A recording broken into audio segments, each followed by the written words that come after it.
বন্ধুরা, আজকে আমরা এসি মেশিনের ইএমএফ ইকুয়েশনটা সলভ করব। এটা কিভাবে কাজ করে এবং এটা পরীক্ষায় অনেকবার আসছে। এটা ষষ্ঠ সেমিস্টারের ইলেকট্রিক্যালের একটা ডিপার্টমেন্টাল সাবজেক্ট এবং এইটা খুবই গুরুত্বপূর্ণ, অনেক সময় রচনামূলকে চলে আসে। ঠিক আছে, তাহলে ট্রান্সফরমারের ইএমএফ সমীকরণ। তাহলে এই যে আমরা একটা ট্রান্সফরমার নিয়েছি, চিত্র এঁকেছি, যেটা হলো দুইটা হলো প্রাইমারি, এটা হলো সেকেন্ডারি। ঠিক আছে, তার আগে আমরা জেনে নেব যে ট্রান্সফরমারের ইএমএফ ইকুয়েশনটা আসলে কি। যখন এই ট্রান্সফরমারের মধ্যে এই প্রান্তে, প্রথম প্রান্তে বা প্রাইমারি প্রান্তে যদি আমরা এসি ভোল্টেজ প্রয়োগ করি, তখন এসি ভোল্টেজ প্রয়োগের ফলে এখানে একটা মিউচুয়াল ফ্লাক্স উৎপন্ন হবে। এই মিউচুয়াল ফ্লাক্সটা উভয় পাশে, উভয় কয়েলেই কী করবে, সংশ্লিষ্ট হয়ে একটা ইএমএফ ইনডিউসড করবে। ঠিক আছে, আর এই ইএমএফ যখন ইনডিউসড হবে, যখন আমরা একটা সমীকরণ দ্বারা প্রকাশ করব, তখন একে বলবে যে ট্রান্সফরমারের ইএমএফ সমীকরণ, এরকম আর কি। তো অনেক সময় জিজ্ঞেস করে যে ট্রান্সফরমারের ইএমএফ ইকুয়েশন কী। আসলে তখন আমরা যেটা করব সেটা হলো যে আমি চিন্তা করে তারপর এইভাবে লিখব। কী হয়েছে এখানে কিছুই হয়নি, জাস্ট এই প্রাইমারি প্রান্তে ভোল্টেজ প্রয়োগ করা হয়েছে এবং এখানে একটা ফ্লাক্স উৎপন্ন হয়েছে। এই ফ্লাক্সটা উভয় কয়েলে ইনডিউসড ইএমএফ বা আবেশক তৈরি করে এবং এখানে যখন আমরা সমীকরণ দ্বারা প্রকাশ করি, এটা হলো যে ইএমএফ সমীকরণ। ঠিক আছে, তো এটার সূত্র আছে এরকম যে E average equal to 4.4 into 5x FN, যেখানে হলো এটা হলো যে ফ্লাক্স, সর্বোচ্চ ফ্লাক্স, এই এফ হলো ফ্রিকোয়েন্সি এবং এটা হলো টার্ন সংখ্যা। এই যে টার্ন সংখ্যা আর কি, এখানে কতগুলো পেজ আছে সেটা বোঝানো হচ্ছে। আর এই 4 এবং এই 4.1 করতে গেছিলো সেটা দেখবো। তো তার আগে একটু দেখে নিই, এটা অ্যাভারেজ আর কি, অ্যাভারেজ গড় মান ইকুয়াল টু 4.45 FN ভোল্ট। এটা তখন আমরা ইউজ করবো যখন এটা ওয়েবারে থাকবে। আমি ওয়েবারে লিখতে ভুল করেছি। আর এটা হলো যে যখন যখন এই ফ্লাক্সটা ম্যাক্সওয়েলে থাকবে। ঠিক আছে, ম্যাক্সওয়েল থাকবে আর কি। ঠিক আছে, তাহলে চলো সূত্রটা প্রমাণ করি। তার আগে একটা জিনিস মনে করতে হবে, সেটা হলো যে ফর্ম ফ্যাক্টর। ঠিক আছে, এই সূত্রটা প্রমাণ করার জন্য ফর্ম ফ্যাক্টর লাগবে। ফর্ম ফ্যাক্টরের জন্য এর সূত্র হলো যে কার্যকরী মান ডিভাইড বাই গড় মান। ঠিক আছে, আর এই কার্যকরী মানকে যদি আমরা এদিকে নিয়ে আসি, ইফেক্টিভ ইকুয়াল টু এটা, কারণ আমরা যখন কারেন্ট ব্যবহার করি বা ভোল্টেজ ব্যবহার করি সরবরাহ লাইন থেকে, তখন কিন্তু আমরা গড় মান ব্যবহার করি না, আমরা সবসময় কার্যকরী মান ব্যবহার করি। আমরা যে এখন লাইট জ্বালাচ্ছি বা যাই করি না কেন, সেটা সবসময় কার্যকরী মান হবে, কখনোই গড় মান হবে না। তো কার্যকরী মান equal to form factor into গড় মান। তো এই ফর্ম ফ্যাক্টরের মানটা সবসময় 1.1 হয় এবং এটা হলো যে ই অ্যাভারেজ। তো এই ফর্ম ফ্যাক্টর কীভাবে 1.1 হয় তা আগে আমি একটু দেখাই দিই, তারপর সূত্রে প্রমাণ করব। দেখো, ফর্ম ফ্যাক্টর, আমি এখানে একটা সাইন ওয়েভ আঁকছি, যেটা খুব সুন্দর হয়নি, ফ্রি হ্যান্ডে আঁকলে তাই হয়। তো এটা যদি একটা সাইন ওয়েভ হয়, তো এইটা হলো তার অর্ধেক এবং এই পুরোটা হলো একটা পূর্ণ তরঙ্গ দৈর্ঘ্য সৃষ্টি করবে। তো এই ক্ষেত্রে আমরা জানি রুট মিন স্কোয়ার ভ্যালু। ঠিক আছে, রুট আরএমএস ভ্যালু বা আরএমএস মান হলো রুট মিন স্কোয়ার, যেটা আমরা এসি সার্কিট 1-এ পড়ছিলাম। ঠিক আছে, তো আরএমএস ভ্যালু হবে ভিএম ডিভাইড বাই 2 এবং গড় মান হবে 2 VM/π। এগুলো আমরা কিন্তু এসি সার্কিটে পড়ে আসছি, এটা যদি না জানো তাহলে কিন্তু হবে না। তবে এতটুকু আমি দিয়ে দিয়েছি, এটা দেখিনি, এটা কিন্তু বইয়ে নাই। ঠিক আছে, তো আরএমএস ভ্যালু ডিভাইড বাই গড় মান। তো আমরা যদি আরএমএস ভ্যালু এবং গড় মান নিই, তাহলে গড় মান নেই, তাহলে ফর্ম ফ্যাক্টর হবে ইকুয়াল টু আরএমএস মান ডিভাইড বাই গড় মান। ঠিক আছে, তো আমি আরএমএস মান এখানে বসাইলাম, গড় মান এখানে বসানোর পরে এটার উপরে ছিল, তো এটা তারপরে এই মানটা জাস্ট গুণ হয়ে যাবে আর উল্টে যাবে মানটা। ঠিক আছে, এটা হয়তো তোমরা জানো কীভাবে করতে হয়, যাই হোক। তো এইভাবে করার পরে VM/√2 ইন্টু π/2 VM। যদি আমরা কাটাকাটি করি, তাহলে এই ভিএম চলে যাবে, এই ভিএম চলে যাবে, থাকবে কি 2√2 পাই ডিভাইড বাই 2√2। আর এটাও যদি তোমরা ক্যালকুলেটারে করো, তাহলে 1.1 প্রায় এরকম একটা মান আসবে। ঠিক আছে, তাহলে চলো সূত্রতে চলে আসি। তো আমরা জানি ইএমএফ সমীকরণ কাকে বলে, এটা বুঝলাম। আর সূত্রটা হবে যখন ওয়েবারে থাকে, সেটা হলো যে এটা, আর যখন ম্যাক্সওয়েলে এককে থাকবে তখন 10⁻⁻8, ওটা 10⁻8 দ্বারা গুণ দিতে হবে পুরা মানটাকে। ঠিক আছে, তো তার আগে এখন দেখতে হবে যে ফ্যারাডের সূত্র। ফ্যারাডে একটা সূত্র বলেছেন, সেই সূত্র হলো যে E average equal to -n DDT phi of max, phi max বলা যায়, বা শুধু ফাই হলেও চলে। ঠিক আছে, তো এই যে মাইনাসটা আছে না, এই মাইনাসটা হলো একটা লেন্জের সূত্র অনুসারে। তো এন কি, এখানে এন হলো এটা টার্ন সংখ্যা, ঠিক আছে। তো টার্ন সংখ্যা একটা কয়েলে যদি যত টার্ন থাকবে তত কিন্তু এর ইএমএফ ভোল্টেজ ইনডিউসড হবে। এখন একটা কয়েলে যখন আমরা এসি ভোল্টেজ প্রয়োগ করব তখন কী হবে, এখানে বেশি ফ্লাক্স উৎপন্ন হবে। ঠিক আছে, এর মধ্যে অলরেডি একটা প্রবাহ চলছে। ঠিক আছে, এরকম একটা প্রবাহ চলছে, কারেন্টের প্রবাহ, তার মধ্যে অতিরিক্ত একটা ফ্লাক্স উৎপন্ন হচ্ছে, তাই না?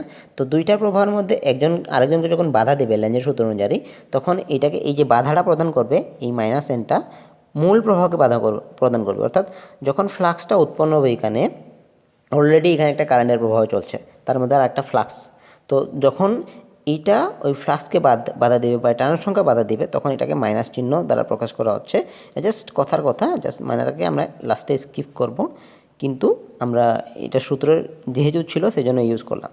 তাহলে চলো এখন কী হয়েছে এখানে দেখি। তাহলে এন হলো টার্ন সংখ্যা, এফ হলো ফ্রিকোয়েন্সি, যেটা ডিডিটি অফ দ্বারা আমরা প্রকাশ করব। অর্থাৎ ডিটি মানে কি আমরা যদি জানি, তো ডিফারেন্সিয়েশন অন্তরীকরণ কীভাবে করতে এটা জানি।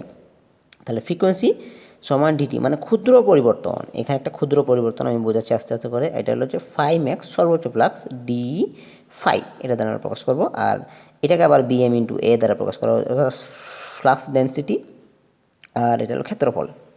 ঠিক আছে, তো এখানে আমরা দেখি চিত্রটাকে খুব ভালোভাবে লক্ষ্য করি। এটা হলো একটা ফুল ওয়েভ, সাইন ওয়েভ। ঠিক আছে, পূর্ণ তরঙ্গ দৈর্ঘ্য। তো এই তরঙ্গ দৈর্ঘ্যের এখান থেকে এভাবে আসতে হলো যে এই পর্যন্ত টি সময় লাগে। ঠিক আছে, এটা একটা পূর্ণ তরঙ্গ। ঠিক আছে, পূর্ণ তরঙ্গ সম্পন্ন হতে এইখান থেকে যে এই পর্যন্ত একটা পূর্ণ দৈর্ঘ্য, আর এই বরাবর হলো মাইনাস, আর এই যে এইখান থেকে এই দূরত্বটা এটা হলো যে তার সর্বোচ্চ ফ্লাক্স। ঠিক আছে, আবার এখানে যদি আমরা সর্বোচ্চ ফ্লাক্স বাই করি, তাহলে এখান থেকে এই যে এর দূরত্বটা সর্বোচ্চ ফ্লাক্স। তবে এটা মাইনাস, কারণ এটা হলো পজিটিভ, একটা হলো নেগেটিভ। ঠিক আছে, এটা হলো যে অল্টারনেটিং কারেন্ট, তাই। তো আমরা জানি এফ ইকুয়াল টু 1/t। ঠিক আছে, তাহলে টি ইকুয়াল টু 1/f। ঠিক আছে, তো এখন এইখান থেকে এই দূরত্ব হলো টি, এবং এখান থেকে এখানে হলো যে 1/t। আমি কিন্তু এই সূত্র অনুযায়ী এখানে 1/f বসাইছি, আমি চাইলে এখানে টিও বসাইতে পারতাম। তো এইখান থেকে এখানে হলো হাফ, এবং এখান থেকে 1/, হলো 1/4। ঠিক আছে, অর্থাৎ দুটো যদি যোগ করি তাহলে 1/4 হবে। তো এখানে আমি পাইলাম কি 1/4f বা 1/4t, এরকম একটা ভ্যালু পাবো। তো এতটুকু যদি বুঝিয়ে থাকি তাহলে এখানে আসি। এখন ফর্ম ফ্যাক্টর বার করলাম, তাহলে আমি এখন ফ্লাক্স এটার মানও জানি। এই যে এইটার মান জানি, এটার মান আমি কি জানি, এটার মান জানি আমি ডি ফাই। এই যে আমরা এখানে বের করছি সর্বোচ্চ flux equal to d phi, এবং সর্বোচ্চ মানে ফ্রিকোয়েন্সি হলো ডিটি। এখন যদি আমি এই জায়গায় এই মানগুলো বসাই তাহলে কি হয়, মাইনাস এন, এই জায়গায় যদি আমি বসাই ফাই ম্যাক্স, আর এখানে যদি আমি বসাই 1/4f। ঠিক আছে, তাহলে কি দাঁড়াইলো, তাহলে যেটা দাঁড়াইলো সেটা হলো যে ফাই ম্যাক্স। এখন আমরা এন এর মাইনাসটা উঠাই ফেলবো, এন, আর এটা যখন আমরা যেহেতু ভাগার আছে এটাকে আমি গুণ আকারে নিয়ে যাব, তাহলে থাকবে হলো এফ ইন্টু 4, বা 4কে যদি আমরা সামনে নিয়ে আসি কনস্ট্যান্টটাকে, তাহলে phi max into N into F. ঠিক আছে, এতটুকু আমরা একটা সমীকরণের মাধ্যমে প্রকাশ করি। চলো করে নিলাম। এখন দেখো এখানে আমরা জানি যে আবার ফরেন ফ্যাক্টরের ভ্যালুটা এরকম জানি যে ফরেন ফ্যাক্টর ইকুয়াল টু কার্যকরী মান বাই গড় মান, যেটা আমি শুরুতেই বলে দিয়েছিলাম। তাহলে কার্যকরী মান যদি বের করি, কার্যকরী মান equal to foreign factor into গড় মান। এখন গড় মান কোনটা, গড় মান হলো যে এইটা। ঠিক আছে, এই যে যেটা আমি এখন প্রকাশ করলাম, এইটা আর এটা কিন্তু সেম। ঠিক আছে, এটা প্রমাণ করার জন্য এখানে লিখছিলাম, বাট এটা সেম। তবে আমরা এই ওয়েবারের একক নিয়ে কাজ করবো, এটা নিয়ে কাজ করবো, কারণ 10⁻8 যেটা আছে সেটা আমাকে একটু ঝামেলা হবে আর কি। তারপরে করা যায়, জাস্ট এই ইকুয়েশনটা লিখে এটা লিখলে হবে। তবে পরীক্ষায় দিবে, যদি দিয়ে থাকে ম্যাক্সওয়েল এককে, তবে অবশ্যই এই ভ্যালু নিয়ে কাজ করতে হবে। জাস্ট এই ইকুয়েশনটা লিখে এই -10⁻⁸ গুণ দিলেই হবে, যদি ম্যাক্সওয়েল এককে বলে। আর ওয়েবারে বললে এতটুকু। তো আমি কার্যকরী মান অর্থাৎ effective value equal to form factor into গড় মান, এটা যারা যদি গুণ দেই 1.11 ইন্টু ই অ্যাভারেজ, এটার সাথে গুণ দেই বা এটার সাথে গুণ দেই, তাহলে কি দাঁড়ায়, তার দাঁড়ায় হলো যে জাস্ট এই যে 1.11 সাথে 4 গুণ করলে 4.44 হবে, আমি একটু ভুল লিখছি, ইন্টু 5x fn। জাস্ট এইটা হলো সূত্র। তো এতটুকু লিখলেই হয়ে যাবে। তবে আমি অনেকগুলো কথাবার্তা এখানে স্কিপ করছি, কারণ এতগুলো লেখার দরকার নেই, অনেক সময় এটা অতি সংক্ষিপ্তও আসে। তবে যদি এই চিত্রটা এবং এই চিত্রটা আর এরকম ঠিকঠাক যদি এই চিত্র বুঝে বিশ্লেষণ করতে পারো, তাহলে কিন্তু এই কোয়েশনটা সলভ হয়ে যাবে, এত কিছু লাগবে না। তবে অনেক সময় অনেক বইয়ের ভিতরে, যেমন আমাদের বইয়ের ভিতরে এই মানটা দেওয়া নাই, কারণ এই মানটা এই কারণে দেওয়া নাই যেন ওরা মনে করে যে আমরা জানি এগুলো, অনেক সময় তো ভুলে যাই, সেই জন্য এই মানটা কীভাবে আসলো সেটা দেখানোর জন্য এটা দিয়েছিলাম। তো তোমরা দেখে নিও এটা। আর জাস্ট এতটুকু লিখলে হবে, এই মানটা না লিখলেও চলবে পরীক্ষার সময়, বা এটা জাস্ট বোঝানোর জন্য মানটা কীভাবে আসলো সেটার জন্য লিখছিলাম। আর এতটুকু লিখলে হবে। তবে এখানে একটু অবশ্যই ডেফিনেশন লিখতে হবে, কীভাবে যে একটা প্রাইমারি প্রান্তে যদি ভোল্টেজ প্রয়োগ করা হয়, তার মধ্যে কী হবে, একটা ফ্লাক্স উৎপন্ন হবে, এবং এই ফ্লাক্সটা, মিউচুয়াল ফ্লাক্সটা উভয় কলে ইনডিউসড হয়ে একটা ইএমএফ ফোর্স, ইলেকট্রোমোটিভ ফোর্স সৃষ্টি করবে, যেটা আমরা সমীকরণ দ্বারা প্রকাশ করলে হবে ট্রান্সফরমারের ইএমএফ সমীকরণ। এতটুকুই। তো পরবর্তী ক্লাসের জন্য আমন্ত্রণ রইল। আজকে থেকে এই পর্যন্তই।